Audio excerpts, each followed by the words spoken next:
Chicago Cubs News Today. Bleacher bums, listen up. The Cubs front office is already keeping tabs on another starting pitcher, and this name might catch you off guard.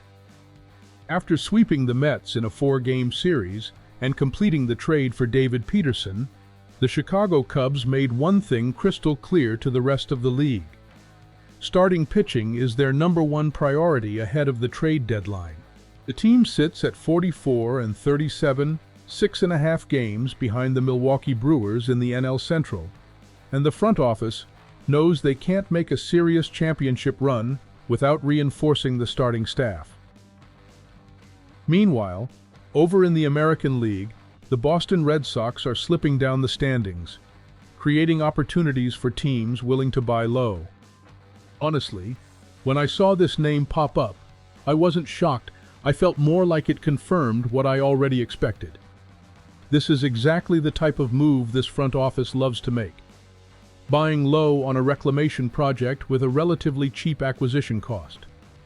It feels a lot like what they just did with Peterson.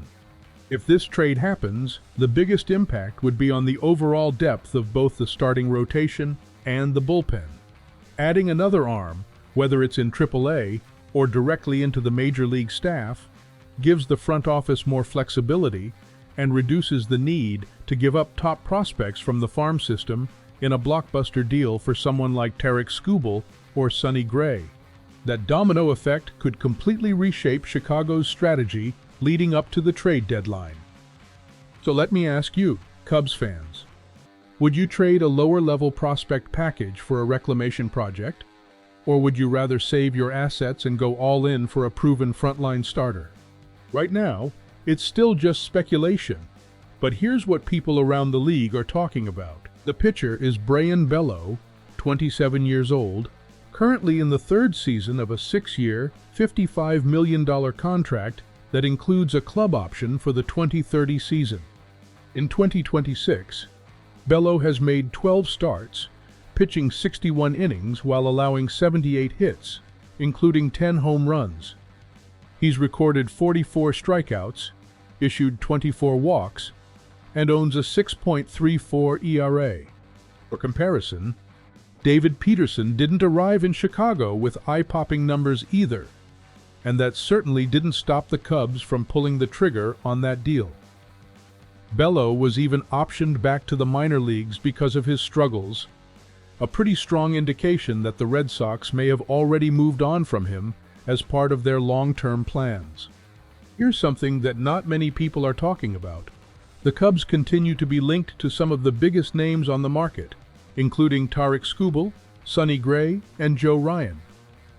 But these smaller rumors could simply be part of the front office's strategy to avoid paying a premium price for a headline-grabbing acquisition. The rumor comes from a Bleacher Report article written by Zachary D. Reimer, who broke down potential landing spots for several expendable Red Sox players. According to the report, the Chicago Cubs are among the leading candidates to acquire Bello if Boston decides to move him.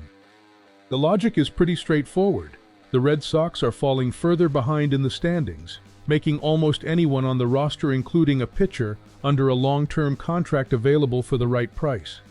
The Cubs, who already showed they're willing to add rotation depth by trading for Peterson, fit the profile of a team that could take a chance on rebuilding Bello's value. To me, this feels like a classic behind-the-scenes front office move. While everyone else is focused on the blockbuster names expected to headline the trade deadline, the Cubs could quietly target a pitcher with a 6.34 ERA and try to turn him into either a valuable bullpen arm or even a productive starter again after making mechanical adjustments. This isn't the kind of trade that gets every Cubs fan jumping out of their seat, but it is exactly the kind of move that builds the organizational depth needed for October without sacrificing the farm system. And if it works out, don't be surprised if people look back a couple of years from now and call Brayan Bello one of the front office's best hidden gems. For now, it's only a rumor, but keep an eye on this name, because if the Cubs pull off another low-cost move like this before the trade deadline, we may have to completely rethink their strategy for the rest of the summer. And Cubs fans, If you're enjoying the coverage, don't forget to hit that like button and support the channel. You're helping us reach 4,000 subscribers and keeping this content coming for Cubs Nation on the North Side.